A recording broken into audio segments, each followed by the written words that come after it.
Micro finance ಹಾವಳಿ ಭಾಳ ಜಾಸ್ತಿ ಆಗ್ತಿದೆ ಸರ್. ಸರ್ಕಾರ ಒಂದು ಸುಗ್ರೀವಾಜ್ಞೆ ಹೊರಡಿಸಿದೆ. ಲಾಸ್ಟ್ ಟೈಮ್ ನೀವು ಕೂಡ ಒಂದು ಮಾತಾಡಿದೆ, ಅದ್ರ ಬಗ್ಗೆನೂ ಭಾಳ ಚರ್ಚೆ ಆಗಿದೆ. ಸರ್ಕಾರ ಕೇವಲ ಸುಗ್ರೀವಾಜ್ಞೆ ಹೊರಡಿಸೋದ್ರಿಂದ ಮೈಕ್ರೋ ಫೈನಾನ್ಸ್ ಕಂಪ್ನಿಗಳು ಕಂಟ್ರೋಲ್ ಆಗೋದಿಲ್ಲ. ಮೈಕ್ರೋ ಫೈನಾನ್ಸ್ ಕಂಪ್ನಿಗಳಿಗೆ ಎನ್ಕರೇಜ್ಮೆಂಟ್ ಮಾಡೋರು ಯಾರು? ಈ ಮೈಕ್ರೋ ಫೈನಾನ್ಸ್ ಕಂಪ್ನಿಯ ಬಡ್ಡಿ ವಸೂಲು ಮಾಡುವಂಥ ಕುಳಗಳು ಯಾರು? ಆ ಕುಳಗಳು ಯಾರ ಬೆಂಬಲದಿಂದ ಅಡ್ಡಾಡ್ತಾರೆ, ಅವ್ರಿಗೆ ಯಾರ್ದು ಸಪೋರ್ಟ್ ಐತಿ, ಇದೆಲ್ಲ ಸರ್ಕಾರಕ್ಕೆ ಗೊತ್ತಿದ್ದಂಥ ವಿಷಯ.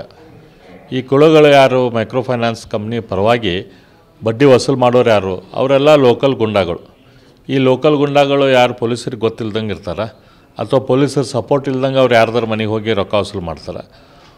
ಸರ್ಕಾರ ಪೊಲೀಸರಿಗೆ ರೊಕ್ಕ ತೊಗೊಂಡು ಟ್ರಾನ್ಸ್ಫರ್ ಮಾಡ್ತೈತಿ.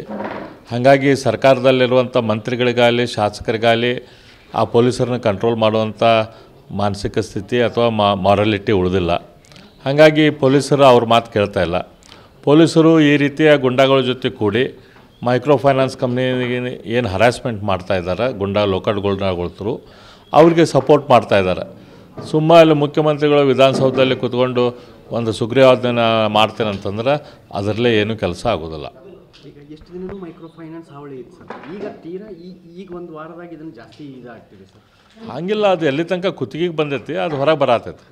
ಈಗ ಅವ್ರು ಮೈಕ್ರೋ ಫೈನಾನ್ಸ್ ಕಂಪ್ನಿ ಹೋಗಿ ದಿನದ ಅವ್ರದ್ದು ಅದು ಆಕ್ರೋಶ ತೊಂದರೆ ಆದಂಗೆ ಜನರ ಆಕ್ರೋಶ ಈಗ ಹೊರಗೆ ಬರತೈತೆ ಅಷ್ಟೆ. ಬಹುತೇಕ ಶಾಸಕರು ಸಚಿವರು ಎಲ್ರಿಗೂ ಕೂಡ ಗೊತ್ತೇ ಇರುತ್ತೆ ಪಕ್ಕ ವಸೂಲಿ ಮಾಡೋರು ಯಾರು ಅಂತೇಳಿ. ಹೌದು, ಎಲ್ಲರಿಗೂ ಗೊತ್ತಿರ್ತೈತಿ. ಪೊಲೀಸರಿಗೂ ಸತ್ಯ ಗೊತ್ತೈತಿ ಯಾರ್ಯಾರು ವಸೂಲಿ ಮಾಡತ್ತಾರೆ, ಯಾವ ಕಂಪ್ನಿ ಪರವಾಗಿ ಯಾರು ವಸೂಲಿ ಮಾಡತ್ತಾರೆ ಅಂತ ಅವ್ರಿಗೆ ಗೊತ್ತಿಲ್ಲ, ಎಲ್ಲರಿಗೂ ಗೊತ್ತೈತಿ. 100% ಸರ್ಕಾರ ಐತಲ್ಲ, ಕಣ್ಣು ಮುಚ್ಚಿ ಹಾಲು ಕುಡಿತೈತಲ್ಲ ಬೆಕ್ಕ, ಆ ಟೈಪ್ ಅವ್ರು ಕೆಲಸ ಮಾಡತ್ತಾರೆ.